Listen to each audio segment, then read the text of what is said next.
Everybody wave. I'm an audience member. The dogs. Okay. The dogs. They count. And Dudley. No, that's Buster. That's Dudley. Zoe's. Zoe's hiding. No. Okay. And you can't turn it off. Oh. Did you turn it off? No. Okay. So are we ready? Mm-hmm. Hello, I'm Tami and my speech is on how to choose a career. Socrates said that the unexamined life is not worth living. Does this mean that if I don't examine my life that I don't deserve to live? I don't think so. I believe it means that when I take the time to examine my life, where I'm going, what my values are, and what I want out of life, then my life will have meaning and fulfillment. Through my personal experiences with and research about what I want my career to be, I may be able to help you and make a more informed choice of your career. Choosing a career should include thinking on what a person is passionate about. In my speech, we'll go over the following: using a multiple intelligence test, the many avenues of education, and deciding on what you're passionate about. Thinking about your future is the first step. I have always believed that a person needs to take the time each day to reflect on his or her life. What do you want to be when you grow up? What are your interests? What are your strengths and weaknesses? Taking time for planning your future is crucial. In his book, You Can Make Things Happen, Stedman Graham says, to know yourself is the first and most important step in the process of pursuing your dreams and goals.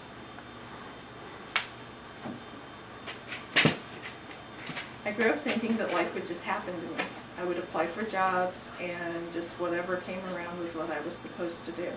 I don't believe that anymore. I believe that if a person takes the time to plan out their future and take steps toward their goal, he or she can do whatever they put their mind to. Stedman Graham also said the first step in developing fundamental self-awareness is to examine the things that influence your behavior, both those that hold you back and those that push you forward. First, I would recommend taking a multiple intelligence test. There are 8 different intelligences that a test will show: linguistics, logical mathematical, spatial, bodily kinesthetic, musical, interpersonal, intrapersonal, and naturalistic. Or naturalist. In the 2 out of the 3 tests I took, my strong intelligences were musical, interpersonal, and naturalistic. It also showed linguistic, but I don't think I'm really all that strong in linguistic. According to the article from teachervision.com, the career choices that will work best for my intelligences would be a musician, counselor, therapist, landscape architect, to name a few. My goal after college is to become a counselor. If I was 20 years younger, I'd be a farmer. The second thing I would recommend would be to take a personality and or temperament test. They're helpful in determining what your temperament is. Do you need someone to tell you what to do in the job? Are you a self-starter? Do you want to work from home? Do you want to travel with the job? Do you prefer a workplace with people around you? Brainstorming is the third thing. Just take time to sit and think about what are your natural talents, skills, and desires. Which career choices fit you? And what are you passionate about? In their book, Now Discover Your Strengths, Marcus Buckingham and Donald O. Clifton say talents are your naturally recurring patterns of thought, feeling, or behavior. Knowledge consists of facts and lessons learned. Skills are the steps of an activity. These 3, talents, knowledge, and skills, combine to create your strengths. When my daughter Becca was in high school, she came to me and said she wanted to be a hairstylist. I thought it was a great fit because when she was a child, she loved to play with hair. She had this little Barbie head, and every day she'd be styling Barbie's hair, and my mom and my grandma would come over and she'd brush their hair and she'd style it in different directions and sometimes rather odd. And on the other hand, my son David came to me and told me he wanted to be a massage therapist. I didn't think that was a very good fit for him, so we sat down and talked about it, and he was just looking for a quick financial fix for a future, and we just talked about it, and he decided that he was actually really good in math, and so now he's going to school to become an accountant.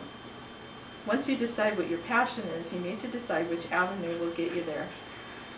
You can go to a traditional college or university. You can do what I'm doing. I'm enrolled in an online distance learning program through Liberty University, and all my courses are online. Depending on your choice of career, you could enroll in a vocational school. Becca got her cosmetology degree through a vocational school. Apprenticeship is also an option for certain careers, such as an electrician, a mechanic, or most of the construction trades. The next option to get you where you want to be is simply joining the workforce.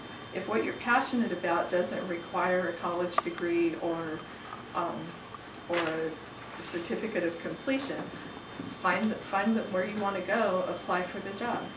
You can also talk to one of your parents' friends who are in the vocation you want to be. As you can see, there are many choices for a satisfying and enjoyable career. There are many avenues to getting to where you want to be. Deciding what you're passionate about is the key to having a right career fit. Thank you very much.